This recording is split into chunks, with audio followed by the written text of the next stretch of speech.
Hello, welcome to Prime Lenses. I'm Ian. Each week, I speak with a guest about 3 lenses that have meant something to them on their photographic journey. And this week, my guest is Amelia Brun. Amelia is a UK-based photographer who shoots a mix of digital and film, but a lot of film. And as you'll hear, she's travelled all over the world, including places as far-flung as the Highlands of Scotland. She's shot for brands, shot for herself. Her website is filled with phenomenal imagery, loads of great golden hour and amazing product shots, and just contextual travel lifestyle photography that I really, really like. She also just happens to have fantastic taste in camper vans and small dogs. So, without further ado, here is our conversation. I hope you enjoy.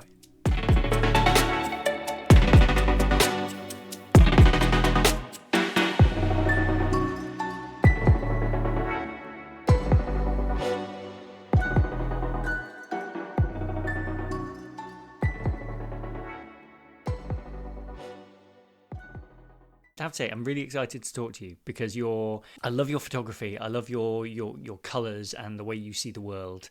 And through doing a bit of preparation and research for this conversation, I think there's definitely an Amelia photo, that, like, you can look at and sort of, you've got a bit of a style. So, thank you. Yeah, it's cool.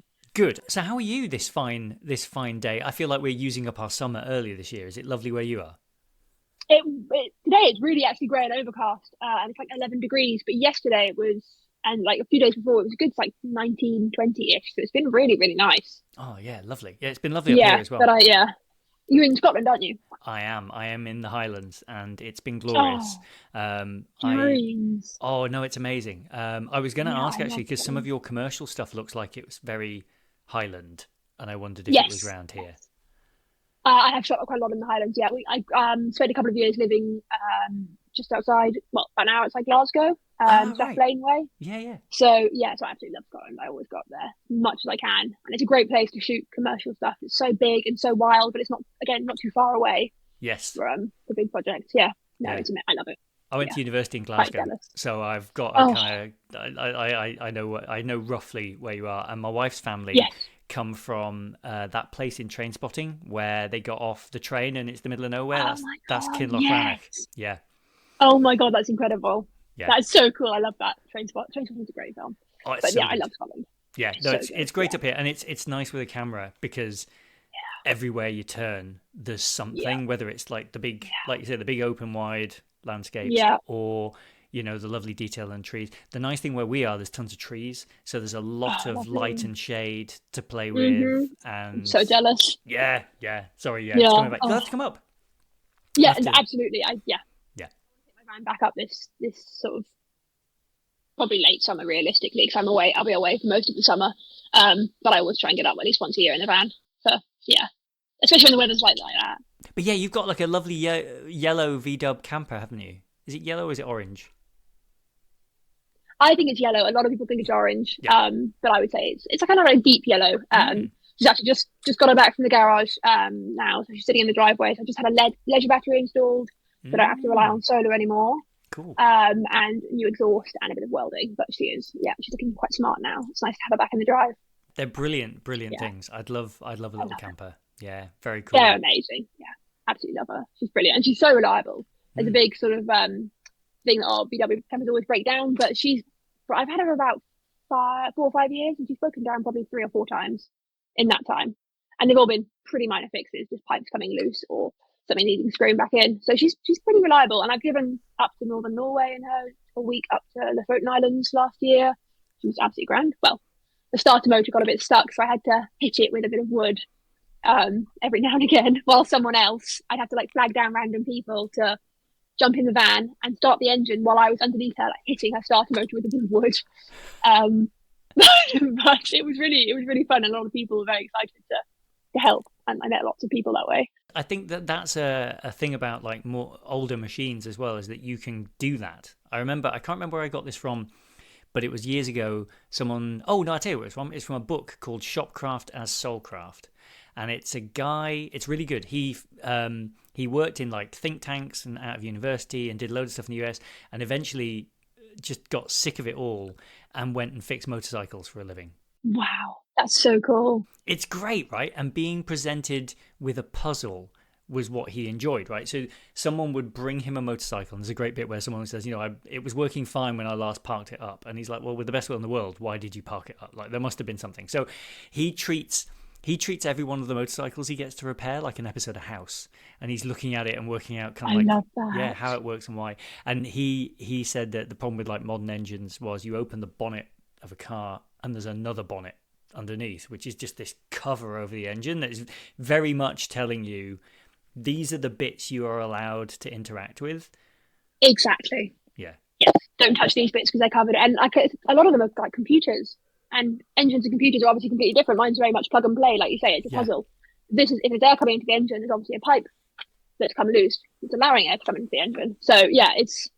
I try, and every time I break down, I get it sorted. I try and write down what the problem was, so I know if it comes again. Yeah. I've got a little list of easy fixes, like my starter motor. Yeah, but now you know, right? You can exactly. Yeah. We had a car breakdown on Skye last year, and we were just stuck. And I had to pay 600 quid to get the car back home and £200 in train tickets.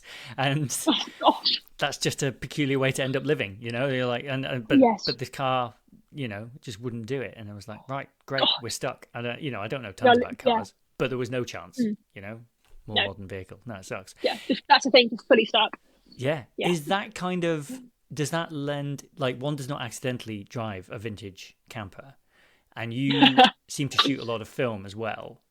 Mm-hmm. Is that a kind of something that just appeals to you, like that more direct, tactile, mechanical approach? I think it probably is. And it's also, I'm very much, I can't remember what the term is, but it's like a yearning for a time you've never lived in. I feel very connected to like the 70s, 80s and 90s, especially on the west coast of America, where there is this sort of hippie movement and a lot of VW campers. And I wanted a VW camper since I was about 14, I think. Yeah. Always a classic. I love classic vehicles. I have a run around car, which is practical stuff. But I drive the van as much as I possibly can. And I've always had this connection to sort of vintage and retro vehicles, cameras, style, architecture, everything. I love that sort of mid-century 70s, 80s sort of feel. Yeah. Yeah. It's really nice. So it all sort of ties in with film, and I like my photos to feel as timeless as possible, which I think the film really does lend itself to. Of course, you can edit like film digitally, but there's nothing quite like film, I think. And when you're shooting your stuff commercially, do you have like is part of your look a go-to stock, or do you treat films like brushes, and you've got a texture for this and you like to combine things? How do you some people in film especially very like. I'm Tri-X, ride or die. Yes, I'm Kodak, ride or die. Right. I dabbled in Fuji for a bit, but the color, I just didn't like the colors enough. Yeah. So it's across Portrait Gold or Ultramax are they're my films. Yeah. I've got my film, my fridge is full of film, and I still keep buying more, even though my fridge is absolutely rammed with it. I don't shoot black and white because I can make a color photo black and white. I can't make a black and white photo color. I like to have the ability to have the colors if I want them. Which is funny because I used to only shoot black and white. I used to absolutely hate color film. Yeah. Black and white was all I did for a few years, and then I sort of just switched, and I'm now completely the other way around. Yeah. Oh wow.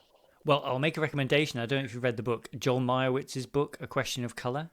Oh no, I haven't. Thank you. This is great. This is a Prime Lenses classic. I mention it too often, but I like every episode can be someone's first. So the thing about this Joel Meyerowitz book, I read it on a flight, and it's quite short. And basically what he did was in I think it was the 60s and 70s, he was kind of deciding between black and white and colour. And so what he did was he got two bodies, and then he just shot almost either the same image or almost the same image side by side, one in black and white and one in colour. So he could then look at it and kind of, for himself, I think, make a kind of definitive choice. And it's an amazing read because... I've had listeners contact me afterwards saying that like they've landed on one side or the other. I landed on colour. Okay. I used to like shooting a lot of black and white, and I read this book and it broke my brain. And then there was the best part of a year where I just couldn't shoot black and white anymore. Like it just fascinating. Yeah, it broke my head. Like a bit like what you're saying, where colour gives you the latitude and the option. There's a line in the book where he goes, "How can you represent the scene fully without the color that was present. And I thought that was a really interesting way of looking at it. And so that kind of broke my brain. And then I just shot color for months. I've just recently started dabbling again because it's kind of fun. But it definitely had an effect. So yeah, seek it out. It's a good read. I definitely will. Yeah, I've written that down and stars next to it to make sure I really do. I love black and white. Also with the cost of film. Yeah. I only ever really want to shoot what I really want. Of course, with black and white, you can develop at home, which saves you a lot of money with scans. Yeah. So yeah, there's two sides to every coin, but yeah, no, color is ride or die at the minute. Yeah. And do brands and companies you work with, do they have feelings about you shooting a lot of film, or do they just not bother? They're sort of buying your time based on your portfolio.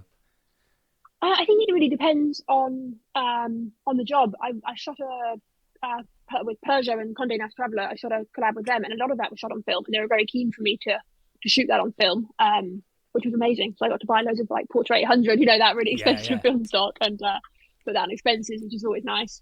But yeah, a lot of brands I think do like me shooting film. So I usually, if I'm doing a brand job, I tend to shoot a combination, because again with film, camera could malfunction, the film could get lost in the post. So it's good just to have both of them. But yeah, it is really nice when brands allow me to shoot film and be a bit more experimental and like explore that. Yeah, it's really lovely. I imagine, to me, it's terrifying because a bit like you have the nostalgia for it. I came up through digital in such a way that like I don't. So I have a real passionate love for Polaroid, which is why I was repacking my bag last night to try and figure out, I'm meeting some film people at the weekend, and I was trying to figure out how I can take my Polaroid with me, basically. Yes. It's like, how can I fit my boxy Polaroid i2 into a bag, which will fit on the plane and meet the requirements of the, I won't get in trouble. Assuming I remember to get it out the bag for x-rays as well, and I don't nuke the film going through an x-ray, which was the other thing I was going to ask you about, because you're doing a lot of travel stuff, Condé Nast, and it looks like Leica stuff. It looks like that was shot maybe in Greece or somewhere like that, or Italy. Italy. It's that lovely sort of Euro summer nostalgic sort of vibe, which I think Italy does so well. Traveling with film is actually a lot of the scanners in the UK at the minute, as long as it's under like 3200 speed, you can send it through. I still ask for hand checks where possible. And if that's not possible, I still have a lead line bag, which I put it all through. But the scanners in the States are much more powerful, and they're much more used to hand checking film. So if I'm in the States, I always ask them to hand check, which is great, and they're always really good with that. I've only ever had bad experiences putting it through an X-ray machine. Like, people always say it's going to be fine, and it's never fine. And I've done it a couple of times, and you shouldn't. Like, I just nukes it. It does terrible things to it. I'll send you a picture afterwards of like, I've scanned it. The great thing about instant film though, once it's processed or once it's developed, it's safe. Like, you can, so it's only on the way, if you do it right, it's only on the way out. And I kind of feel like instant film is like, it's got much less protection. With 35mm film, obviously got a metal canister around it, and it's wound up, so you might get a little bit of haze if you're unlucky, but for the most part it's protected. But I think with instant film, it's flat. It's got no metal protection. So I can see that, it would get absolutely nuked. Yeah, makes your pictures very pink and very grainy. You can lean into the pink, and because it basically, I don't know, someone listening will be shouting at their iPod at this point, but assuming they're listening on an iPod. Yeah. But I think it's you can lean into the color. It's almost like it partially exposes it inside. It's an odd effect that it has on the chemistry. Or not the chemistry. Presumably the chemicals are fine. It's the kind of the sensitive part of the film inside. But yeah, it does just go pink. Really weird. The Polaroid Go seemed to be affected more. I don't know whether it was like small surface area or something. I don't know, science. But yeah, and it was in those big hulking X-ray machines as well.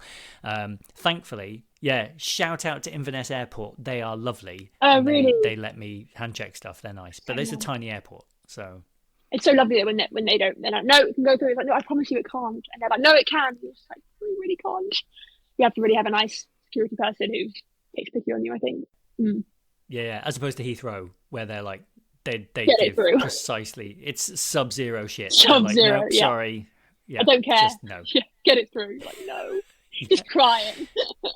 Yeah, buy a little Polaroid Go. I have thought in the past about maybe just not taking film with me and buying it at the airport, but it's so much more expensive to do that. You just Yeah, I know this is really boring. With Boots, you can buy online and have it delivered to the airport. So I think you still get the online prices. You don't get the airport prices, I can think. you? Yeah, yeah. So, That's so cool. yeah, sorry, my dog's licking my Wow. paws when I throw something at her. Oh. No, she's locked in. But yeah, and then, yeah, sorry. I could just hear it in the No, no, background no, and it's it's good. really winding me Yeah, yeah, yeah, yeah. up. She's I crazy. have two small boys, and sitting near them when they're eating is A challenge. I. Oh, I just hate it, man. I cannot, The sound is I like, cannot be near yeah, them. Yes, yeah, yeah, yeah. Alice makes fun of me. it's just grating. Yeah, I can hear her chewing them, and it's just really, really specific noise. It's not even that loud. It's just like it's like scratching my brain. Yes. That's what it And feels look, a like. big part of these conversations is therapy. So if we can help and just like it's just nice to be able to say it out loud.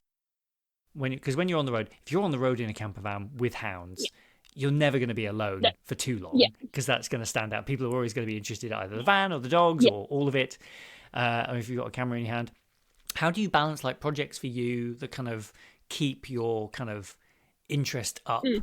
and you kind of like trying new stuff out with the commercial work? Do you get to be quite brave on the commercial work and kind of do it that way, or do you build time in for yourself to kind of do that? Actually, my biggest problem is not building time for myself. I think I've been struggling really badly over the past few months with like creative burnout because I'm just not Hmm.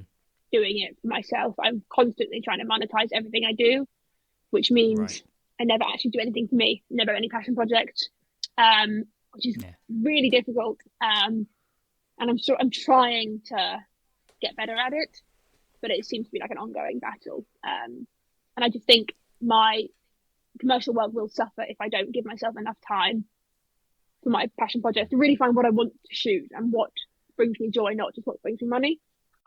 Um, yeah, I'm just if I can make money out of it, I'm minded to always make money out of it, rather than just think actually no, this is a really nice trip just to do for you. So I'm going to go away for my birthday, and I'm already thinking, how can I monetize it? No, stop. You don't need it. It's your birthday. Just chill for like a few days. So I'm trying very hard just to go away and not monetize it and just shoot because I want to shoot without any pressure. Yeah, but yeah, I just find it so hard. So yeah, it's a real ongoing battle at the minute, and yeah, just it's I'm still trying to find my way around it, and I think because I am so burnt out, Yeah. I'm struggling to find any joy even in passion projects. Did you have friends and family be supportive when you said, look, I'm going to be a photographer, and when you started out? Yeah, I was very lucky. My mum is really creative, my grandma's really creative, and I'm the middle child out of four, so I think they kind of just like let me do whatever I wanted. They've got like the oldest boy, the oldest girl, Right. and then the baby, and so I'm the third girl. So I think I sort of got like a bit of a free pass. My brother wanted to do something creative. My dad was like, no, like we don't. Back in, he's colonel in the army, so he's very like militant, literally. Um, so I think my poor brother was like an experiment. He was like the first child, so he was like, no, you're not allowed to do that. But I think by the time they got to me, everything was a bit more relaxed, and they already had two very academic older children, so I got to like just have a turn doing what I wanted, basically. Yeah. Got the airs. You can be a spare. That's okay. Exactly. Yeah. Yeah. So yeah, it was very relaxed, and I could literally just like I wanted to be a nurse originally at Hmm. school, but I wasn't getting the grades and I wasn't enjoying it. Hmm. So when I decided I wanted to be a photographer, my parents were very supportive, um, and they just sort of like, you can do it, you can make money out of it, do it. Yeah, and I do manage to. So yeah, so it's good. When I talk to a bunch of people, sometimes they have like the camera that's for them versus the one they use for their work. You often see it. I've seen it at guy I had on, Rob, who was a MotoGP photographer actually early on. Hmm. He shoots Canon for his work, and they're obviously like Hmm. big high performance Canon rigs and big primes and stuff like that. Yeah, And then I saw him at a camera show in London, and there was his Leica around, like slung around his neck because that's the one for him, right? So just yeah, interesting. on camera. I wondered whether you have, because you mentioned when we were talking back and forth that you don't have a ton of lenses that you use. You No. kind of stick with one. Do you have a different Yeah, camera or something that you can pick up that's more for you, or is it just always the same camera and that's what you know and that's how you see the world? I probably do shoot with my Leica Q2 more if I'm doing a city break and I haven't got any. like I've done like 4 of them. I haven't got any work on. I'll generally just take my Leica. It's lightweight. I can throw it in a crossbody bag. I don't have to have a big heavy. And I always have my Contax T2 on me as well, which is like a point and shoot, a high power point and shoot. So those 2 are like my fun cameras. And then I have a Leica M6 and my Canon set up, which I use for work. Yeah. Oh, nice. Yeah, so it's sort of a bit of a cross. I use Leica for fun and work, but my Q2 tends to be my sort of just tootling around, going on holiday, going to see my partner in Saudi. Yeah. Tend to go in, just take the Q2 for that, which is really nice. Yeah. I'd love a Q2, or a Q in general, because that lens, that 28mm lens is, well, it's closer to 24. It's insane. Yes, it is a lovely lens. I really want to get my hands on the Q343 because for me, the 28 is a little bit wide. Yeah. I like a slightly more non-wide lens. Yeah. Yeah. So I would like to have a go with the Q343 and see what that 43mm lens is like, because I think it would be really, really nice. Yeah. It's an Apo as well. They've the Q, it's kind of like buying a lens and getting a free camera on the back of it. That's exactly how it feels like. Yeah, you're paying for that really lovely glass, and then the bonus is a very small, relatively small portable camera as well. Yeah, but it's great for just slinging around me if I'm not going out to take photos specifically, but I want to have something on me that isn't my iPhone that I can then use those photos commercially if I wanted to. The quality's there. Yeah.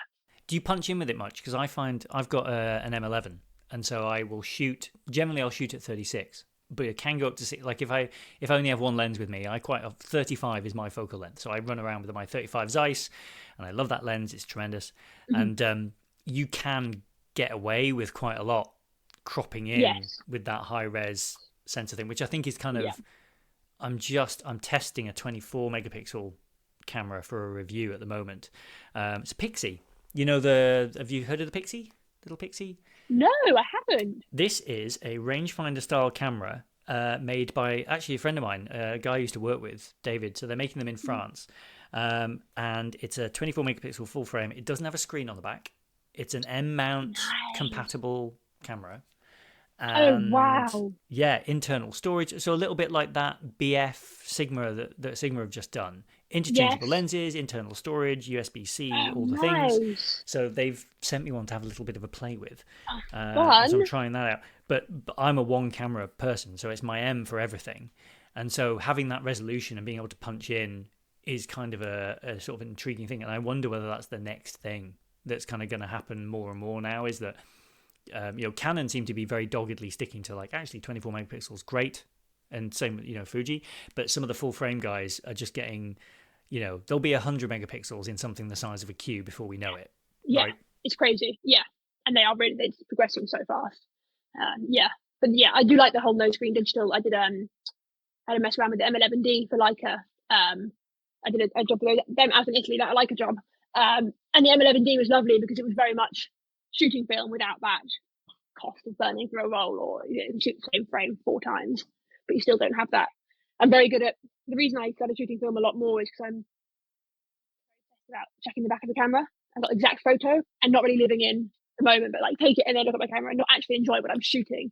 So that the film allows me to be much more present and see something, I like it, take the photo and move, like enjoy it and then move on, rather than like checking the screen and doing it 4 times, 457 times more realistically. I've always fancied that X Pro, the Fuji, the X Pro 3 with the little thing on the back that pretends to be a film canister. Film. I do love that. Yeah, the way you put the little like film ticket, film box. Yeah, it's really nice. I do love that whole like mix of the sort of combination of shooting digital and film style. I think is a very clever thing to do. It's moving backwards, but with forward technology. Yes. Sort of like moving back with no screen, don't see what you're shooting, but you've then got the technology with huge files and capacity to shoot as much as you want. That like 20 quid a roll of Portrait 800 and 15 quid for there plus postage, and before you know, you're like 40 quid for 30 frames or something. 2 of which are probably good. Yes, exactly. Yeah. No, you'll shoot roll after roll, and get maybe a 5% hit rate is a good roll. Literally, and I used to shoot loads of disposables. And I get I was like 1 per roll was actually half decent. I'd spent far too much on this disposable camera. I've moved away from those because it's just not cost efficient. No, what were you using those for? Were they for just fun cameras for you, or was it a look on a job? It was just fun cameras. Just like I had one in the front of my van's glove compartment, so I could just like snap photos whenever I saw them. But unfortunately the cost and the quality of photos Yes. was not matching up. Yeah. No. No. There's the image in your head. I think that's why I have one camera as a rule, because I don't ever want a situation where I'm out getting a shot and there's a terrible voice in the back of my head, which I should ignore because it's wrong. But the idea that, oh, I'm using the wrong tool, it can take you out of the moment and take you out of actually enjoying capturing the photo that you're capturing. If I'm sitting there with a Q and a 28mm wide lens and thinking this would be better at 50 or 35. Which is precisely why I sold all of my lenses bar one. Right. Because I was constantly thinking, I wish I had it, or taking time to change the lens and missing the shot because you thought it might be better on a different lens.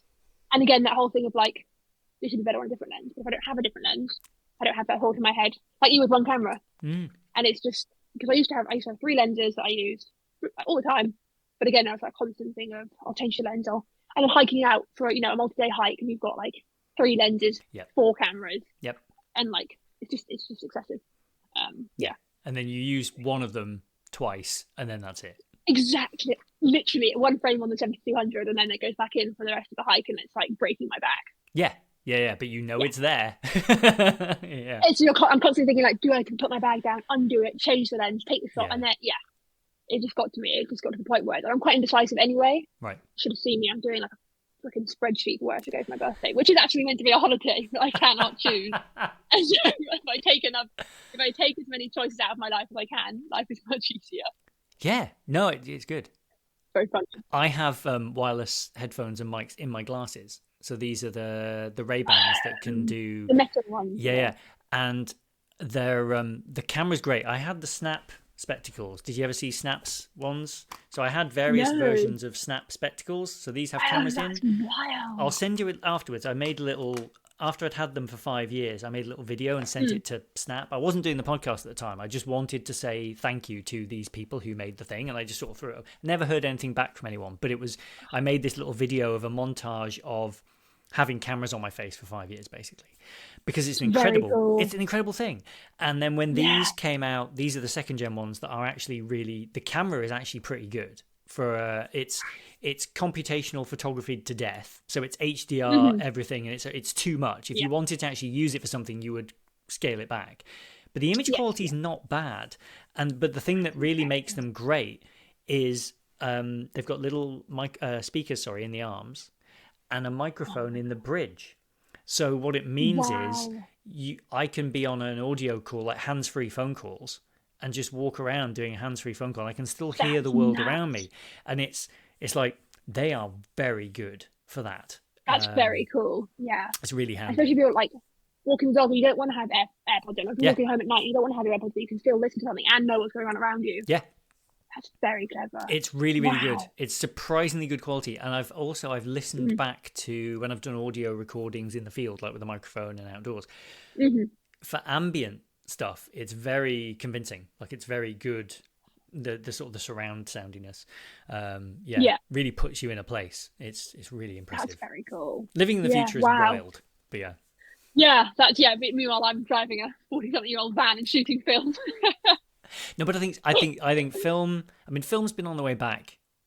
Film's been on the way back. It feels like for like 2 or 3 years at this point. Like there's been a gradual ramp, and now we're getting some new film stocks, and things like that. It's very cool. Yeah. Would you let yourself kind of, because I know you got your favorites, and I should ask you what that one lens is actually in a minute. But do you sort of see yourself experimenting with some of these new stocks to see what they're like? Are you going to be throw them at your favorite lab and see what happens? Yeah, my sister got me some Harman Phoenix, a couple of rolls for Christmas. I still haven't tried them because again, I really wanted them, and then I'm like, oh, what if I don't like them? And I've shot a whole roll, and I don't like those photos because of the film stock. But I mean, to be honest, I edit my film photos anyway because it's like a big debate, do you or don't you? But I mean, you edit them in the darkroom anyway. So I edit them in post. So I'm gonna probably throw a roll in when I go on this trip wherever I go. Honestly, you'd think I was planning like a 3-year adventure. I'm literally planning a few days away in Europe. So I'm gonna try that and see how I like it. But I've seen example photos and it's very warm and golden, and I do like that kind of hue in my photos. I think what I found with Fuji was it was very green and almost a bit pinky as well. and I just didn't get on with those colours, and I couldn't do much in post because the colours were so opposite to what I do like. So I'm excited to try that when I finally get around to it. But other than that, I'm quite stuck in my ways on film stock. I do like a bit of cinestill as well. I like shooting cinestill in daylight. You get those lovely sort of halogenic flares on the highlights. So that's always really lovely, especially when I'm shooting water. And it gets all those like sunspots get really lovely and like flared, which I do really like. Oh, nice. Yeah. It does seem like talking to film people is dangerous, because then I start looking at M5s on eBay and going, yes, I've got the lenses. I mean, I could, just in a body. Yeah, no, it is dangerous. What is that the mysterious single lens? I'm curious as to what focal length you chose, as if I'm going to only have one, especially on a rangefinder. Yes. Oh, so the rangefinder, I've only got my 35mm Summicron 1.8, I think it is, on my M6. And then for my digital, only lens I have on digital now, because I've sold the rest of them, is 24-70 2.8. Canon R. It's just a Canon R. Yeah. I upgraded from a 5D Mark III for most of my career. And then I wanted to be able to do stuff like have a shutter remote on my phone when I'm just shooting on my own, which the Mark III just didn't do. So I was looking at upgrading, and there's all these R5 and R6, and I just thought, I don't need all of that. I don't do videos really. I do them on my phone, but not on camera. And I think again, in the modern world, one is always encouraged to get the latest of everything and have all of the varieties. And I could have bought the R5 or R6, but I thought I'd rather save that money and go on a trip, but just with an R. And it saved me a decent chunk of money, and I love the R. I don't think I need anything in terms of the camera more than that. And as for the lens, I got I think it's RF mount. So I bought it in the States when I was out there last year. Bought it off Facebook Marketplace. Again, I always buy my gear secondhand. I've never ever had a new camera once, which is my Q2. I'm very much into secondhand everything. It's in good condition. I don't see the point in paying for the packaging, because just throw it away. And I'd much rather spend more money on a film camera and film stock than like a brand new camera from Canon. So it's 24-70 RF mount, 2.8. That's all I ever shoot with now. Yeah.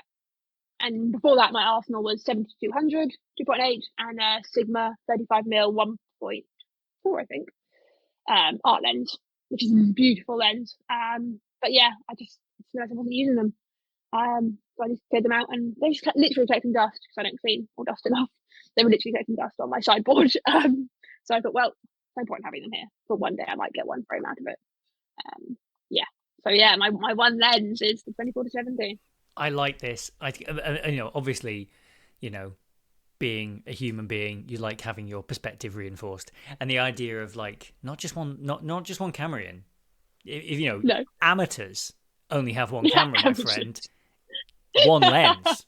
That's what you need. One lens. That's what you need to go to, is one lens. Yeah. I have one lens, 35mm. It's all I shoot on the M6. Yeah. That's a cracker of a lens as well. It's great. I've got a white lander. It's a pancake one, so it's really nice to slip it in my pocket. But I've also got a Summicron 35mm, which is literally sitting in the box, brand new. I've never taken it out. Right. Because I really like the pancake lens. It's the same reason I use my 35. So I have the Zeiss C, the Bygone C, which is a 2.8, and 2.8 is plenty fast enough, especially on a modern digital body where you can crank the ISO really high and kind of get away with it, to be honest. The only time, the noise reduction stuff now is wild. I was posting pictures last couple of days of I bought a 560 and 400mm R mount lens. I say lens, nice. It's kind of basically just a long tube with a couple of bits of glass at the end of it. Like that's how it seems to work. Okay. It's from the 80s. It's a Novaflex. Very cool. And so it's an R mount adapted to M. So it's this gigantic, I'll send you a picture afterwards, it's hilarious. Yeah, it's a gigantic lens that you focus by pulling a trigger like a gun. Like it's really and so it's this analog thing where you're kind of like just adjusting it. It's really cool. And it can take these fantastic photos. I've got some really nice shots of birds and stuff in the garden, but because you're shooting everything even in bright light, you're shooting everything at like f11, f16 to get any, and you still get lovely separation because you're so far away from the thing. get great compression, but it's a wild thing to use. But with the right kind of tweaking and cleaning, and also because it's 40 years old, it's a bit dirty. It's not been cared for super well, which is why it was as cheap as it was. That's why I bought it, right? Like it was just before Christmas. It was like, I think one of the London camera specialists, and they knocked £800 off it, and so it was like, Wow. I was like, well, this thing's £300. And You kind of have to at that point. Yeah. My stepdad sent it to me, and I was just like, I think I have to pull the trigger on that. That's insane. Literally. But you get, as it turns out. But I got these great shots of the woodpecker in the garden in the snow and stuff. And so you're sort of like, well, this is worth it for this one scenario. But you do need to have it really on a tripod and kind of set up, and just it's effort. Yeah. But it's worth. It's worth the effort. Worth it for those shots. Yeah, absolutely. It's like I mentioned, I have a medium format as well, and that's heavy and it's effort. But then when I get the scans back, I'm like, it was worth hauling that around. Yeah, which medium format camera? RB67. Right. Okay. So I used to have a Pentax 6.7 with the lovely wooden handle and everything, but the battery died on me too many times where I couldn't get batteries, like in the middle of the Namibian desert. And I was really excited. I got it set up, and then the battery gone, and I didn't have any spares with me. So that was a complete waste of like lugging this huge weight around. But the RB, I think it's the RB. It's not the RB. Yeah, it's the RB. It's completely battery free. There's no light meter. There's nothing that can go wrong in terms of battery. It's just mechanical. So I bought that over the RZ because the RZ better quality, better lenses, but battery. And I was like, no, I'm steering clear of ever having to use a battery in a film camera again. Apart from I am, but yeah. So now if I lug that around, I know I can get the shot. Does the M6 still works without the battery as well, doesn't it? It does, yeah. Just the light meter doesn't work. And I've got one on my phone, which does a good enough job. So, yeah. I think you also find you've got eyes at a certain point. Like, at a certain point, you just know, like... I can work this out. Yeah, you're like, I'm probably going to be okay. And again, I say that as a tourist who's shooting digital, so I can just peek at the back if I need to. But by and large... Yeah, most of the time I can tell where I need to be. And that's the thing, if you get high quality scans, you can do a lot with them if something does go wrong. You underexposed or overexposed. To a certain extent, you can get them back. Yeah, nice big TIFFs. You'll be all right.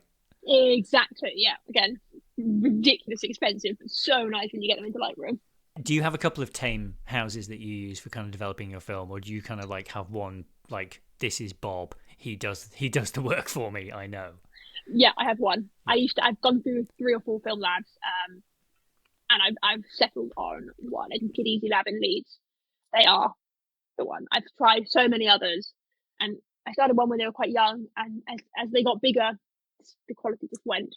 I think they just got too busy. But there's only a couple of them there. They were getting lovely scans, really pleased with them. But then the busier they got, the less I like the scans. So I moved over to Take It Easy, and every time they're perfect. Maybe a slight color adjustment for my taste or how I remember it, but for the most part, 99% of the time, they're absolutely perfect. I love them. Yeah. Tiffany Roubert, who was previous guest of the show, she yes, she uses them. Yes, loves them to bits. I love her work. Yeah, I think it's perfect. Yeah, but yeah, her work is beautiful. She did some stuff that came out. It was on Ilford's blog this week, shooting with one of their new stocks. She did. It's a very Tiffany shoot with a model in a hotel kind of setting, because that's kind of like her vibe. Yes. Amazing shots of this woman with shaved hair, and just incredible pictures, like really, really good. I'm seeing her at the weekend, hopefully, at London Photo. So there's a Silver Grain, the magazine Silver Grain are organising a photo walk. And I want to talk to them because they're doing the Widelux revival project. Yes. To try and make those cameras again. So that would be very cool. Oh, if they start making Wideluxes again, that'd be amazing. I do love the whole sort of reincarnation of film, and it not just being like it being more mainstream, which means more money, which means more eyes, which means better quality, more film stocks, more of everything. That would be very cool though. I do love the reincarnation of film, and it being I think when you have the choice to shoot either, I don't know how to explain it. I don't know how to scratch that. I don't know how to explain it, so I'm going to leave that there before I just ramble on for a good 10 minutes and you're like, what? No, look, people are here for the rambling. Never fear rambling. For the ramble. Okay, that's lucky. But Polaroid, like, it's the same thing. Like, when a Polaroid hits, there's this kind of like exquisite pain with instant film where it's so sensitive to temperature and light and but when it hits, oh, dang. God, Like, it's just just, like, oh, yeah. it's so satisfying Yes. to have got that just bang on. And then you're like, right, now I have to keep this safe and keep it out of the sun and scan it Preserve it until quick. I can, yeah, exactly, until it can get scanned and digitized, immortalized. Yeah. Yeah. But that, yeah, I didn't know that London Photo was on this weekend. I'm actually not doing anything. What day is it on? Is it on across the weekend or is it It's on Saturday or on Sunday? right now. So as people listening to this, by the time it comes out, they will have missed it. But it's on been on since Wednesday, and it's on Oh, through till wow. Sunday. And there's a load of talks on and things like that. So I'm going down That's very Saturday cool. morning, Hmm. because where we are in the Highlands, I can get a really early flight. I can be in London before 9, and then Wow. go to the show, wander about. I'll catch up with some friends. I'll see the Silver Grain people Hmm. later on. Hopefully, set up some conversations for the future show and Yeah, stuff like very that. cool. Yeah. But I've recently resigned from my day job so that I can Oh, do wow. more podcast stuff. So Very gonna cool. so it's quite good timing to go down there to a show like this and start talking to people about future plans, because I've done, you get to Yes. do collaborations, and this is how you've probably had this with work as well. Like, you meet people, spend some time talking, and Yeah, that you have to line this stuff up a long time out, exactly. and then there'll be a Yes. reason to talk to one another, and then off you go. Yeah, I think that's making connections and not assuming everything's going to happen immediately is is the way to do it. Make connections for the sake of making them, not for what could happen. Because if you do it making connections for the sake of it, much more likely for it to happen than trying to make it happen. It's just, yeah, I always think that, yeah. Yeah, well, for you, it sounds like that. If you didn't think that way, it would result in a spreadsheet, and then you'd be in trouble. And you're like, Yeah, yeah, exactly. I need to stop.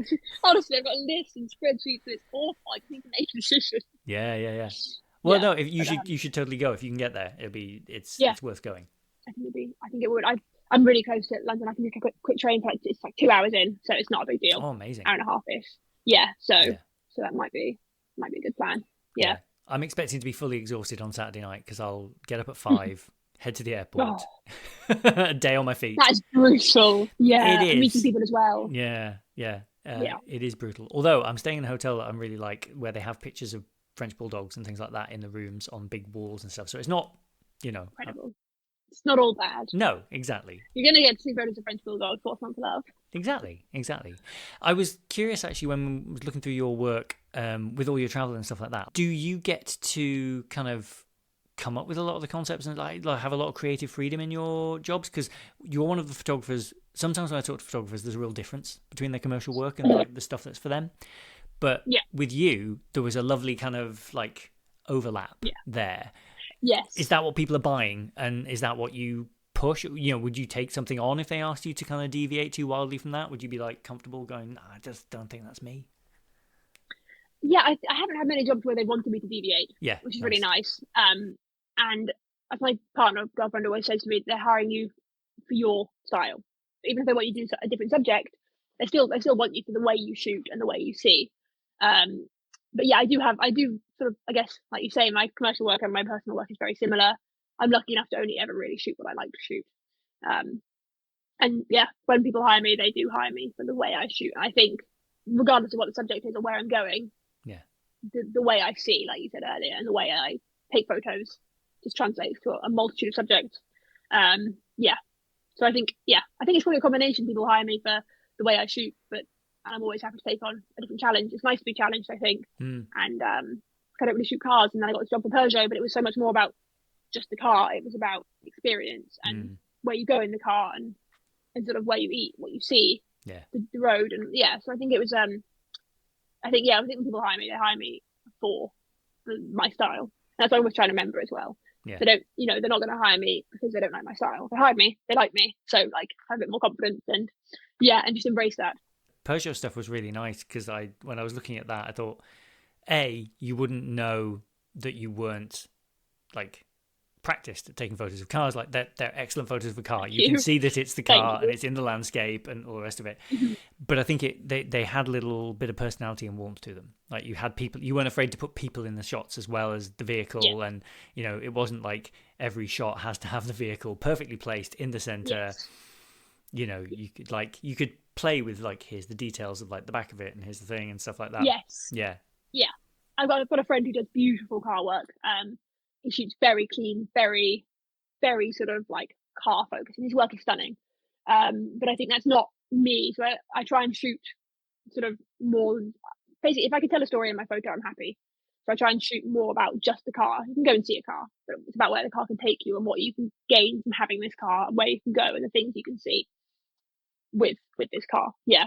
But thank you. Yeah, I don't tend to shoot too cleanly and too minimally generally. So it's quite nice when I can shoot on film or shoot raindrops in the back of a car, or not just shooting clean lines, but shooting the environment around the car.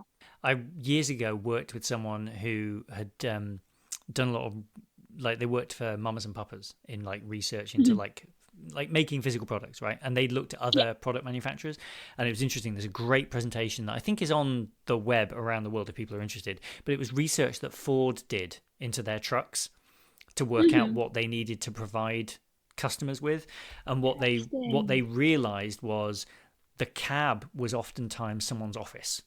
So what they needed to do was not add stuff that a person didn't need, because actually what you would immediately find getting into the vehicle with someone was, right, look, here's all I have my book open, like my diary open with where I'm going to next, and so it led them to develop stuff that actually helped people to work out of the cab of their truck, as opposed to, it's just a truck or whatever. And so similar, so like with the car thing, that's really useful because I talk a lot recently about creative quantum leap, of like the thing that you've done influences the next person along and influences the next person along.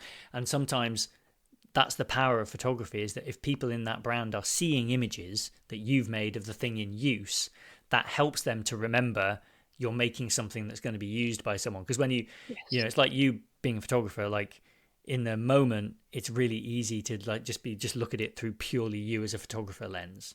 And not we forget, like when in my day job where I work in games, we sometimes forget about players because we're trying to get the thing made and out the door. And, is it running? Is it performant? Is it bug free? You can forget, oh, actually, someone's got to play this. Yeah, it might be perfect physically, or, in terms of production, it might be perfect, but people don't want to play it.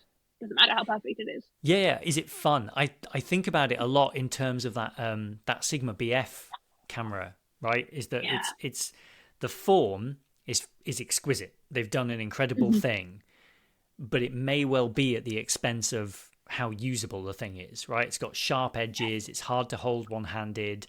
The lenses are all gigantic compared to the body. You've got this tiny body. Yeah, and it's just I was talking to previous guest Hugh Brownstone about it, and he and I agreed that, like, on balance, it's probably the second version, if they get to do another one, could be spectacular, because they'll get the feedback from this first one, and the feedback in general seems to be it's a bit too beautiful a folly, or whatever, beautifully foolish, and maybe something, like no Wi-Fi connectivity, only being able to get the pictures off with a USB cable, there's some practical stuff like my M11.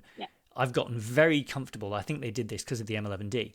I've gotten very comfortable with just wandering around my M11 and low-res JPEGs just appear on my phone as I'm taking pictures. So I don't have the preview turned on the camera after I take a shot. I just take a shot, get on with my life, and then at some point when I sit down later, I have a look on my phone and just get a quick, how are they looking? A quick idea of what you shot. Yeah, because they're just appearing magically in the background.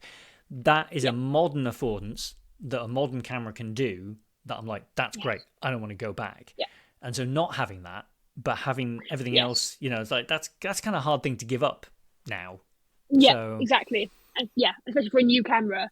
I think one can get so obsessed with form and stripping back to functionality that you sort of forget about the user and the user's ergonomics and enjoyability of using a camera. I think it's so easy to get caught up in form and how something looks and how it performs, but forgetting how people will perform with it. The camera is very much it's a person who used it. It's not a piece of art where you just look at it. It's something you have to use. It has to have that functionality as well as that form, as well as looking nice. It has to be something that people want to use and pick up. If you've got 5 cameras, you have to want to pick up the Sigma. Yeah. You've got to know that you're going to get.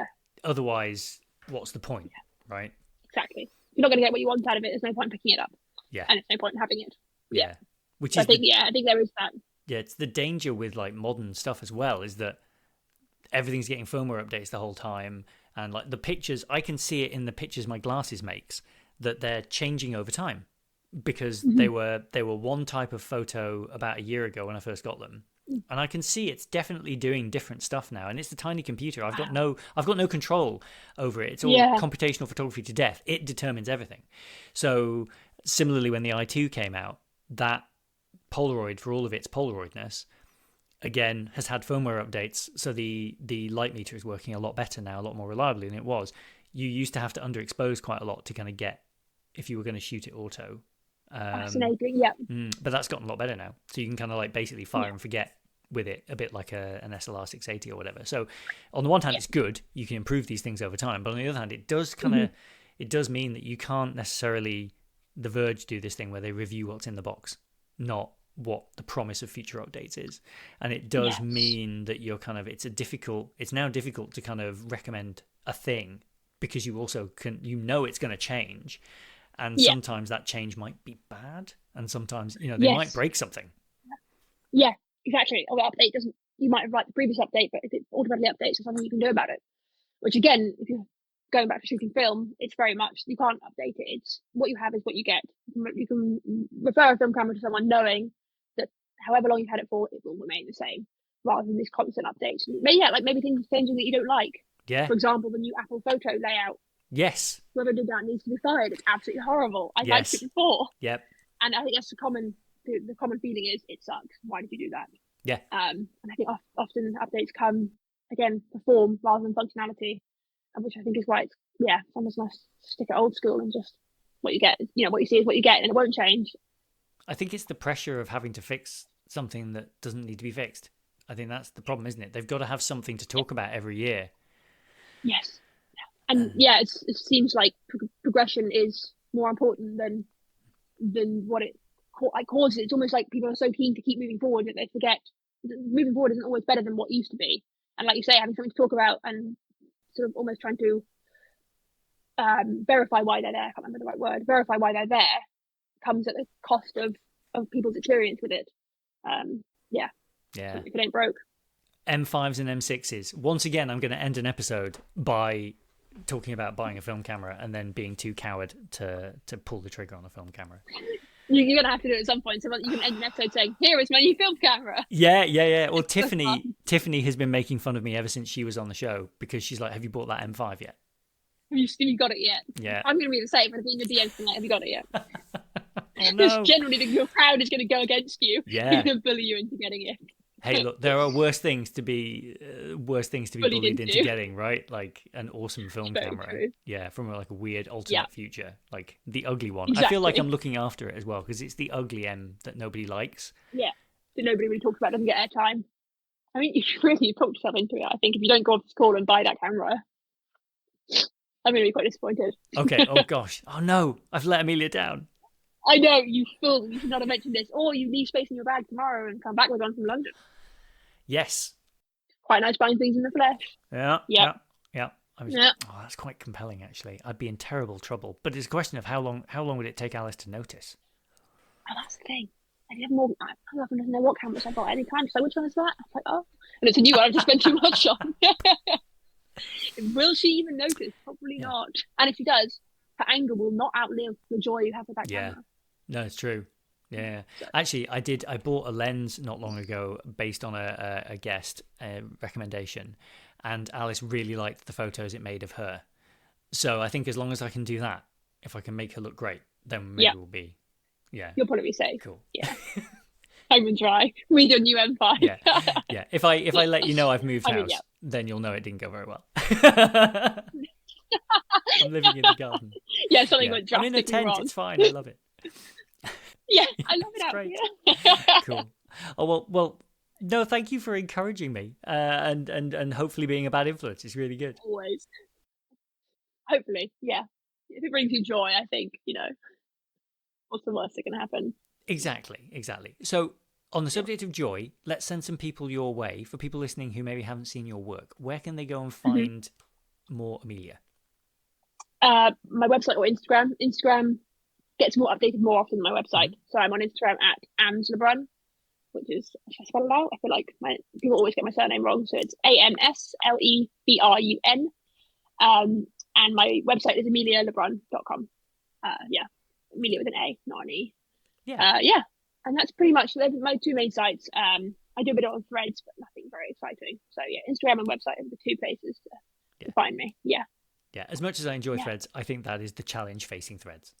It's like what I keep seeing posts. Keep seeing posts that still say, "What do we do here? Like, what's this one for?" Yeah, literally. I kind of just treat it like a fairground. I go on a ride if I want to, and if I walk past it, I think that's the big learning of social media. It's been incredible to be able to kind of find people like you, and to do something like this. It would be impossible without it, really, because being able to get direct contact with people. But at the same time, you have to accept that it's not, putting everyone, having like a global town square is not feasible. Like, human beings don't work that way. We're just we're not good at it. We've tried it for like 15 years. We can see what happens now. Yep, it's not going well. Yeah. No. Just small communities, groups of interest, that kind of thing, I think. Absolutely. Yeah. Yeah, I completely agree with that. Yeah. Well, this was amazing. Thank you so much for having a chat. I've really enjoyed this, and it may end up in me buying a film camera, but that's okay. My work here is done. Brilliant. But thank you for taking the time and for reaching out. It's very exciting. Yeah. Thank you. Cool. Well, have a lovely rest of the day, and I hope you enjoy. If you get to Photo London, let me know what you think. I think I might I'm procrastinating. I'm like, well, maybe I'll go. Why wouldn't I? I'm gonna go. There, I've said it. I'm gonna go. It's right there. Now I have to. Yeah, literally. Perfect. Brilliant. Awesome. Lovely to talk to you. Yeah, Thank you for taking the time. Pleasure. This is lovely. All right. And I hope next time I see you, you have an M5. Yes, I will. I mean, Tiffany's gonna ask me at the weekend, I'm sure. So I need to make a plan. Yeah, you need to have an answer. I do. Maybe you need to I'm going to get it now, or I'm going to get it in 2 weeks. Or it's in a post, or something like that. I've just clicked yes on eBay. I've just clicked buy. Yeah. Oh, cool. Awesome. Yeah, enjoy it when you get it. I will. Thank you. All right. Have a lovely rest of the day. You too, and have fun at Photo London. I will. Thanks a lot. See you soon. All right. Bye. Bye.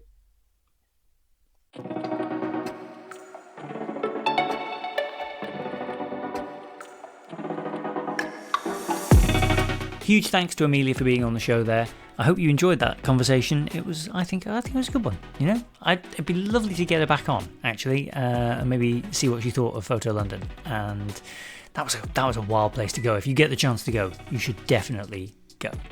In fact, while you're on your computer researching going, you can also subscribe to the show wherever you get your podcasts. So that's Apple Podcasts, Spotify, YouTube Music, Amazon Music. Leave us a review, let other people know about the program. That really helps people to find the show. You can also sign up to the midweek newsletter. That goes out every week on a Wednesday, and there's more information about that at ianfarrell.com/sign-up. Okay. Off to do more research into film cameras. One of the listeners to the show, actually, Ruben, posted some stuff on Patreon a little while ago about some Canon cameras. I've been very slow to get back to him, so I need to do that. But I do need to indulge at some point. Right, have an amazing week, and we'll see you next time.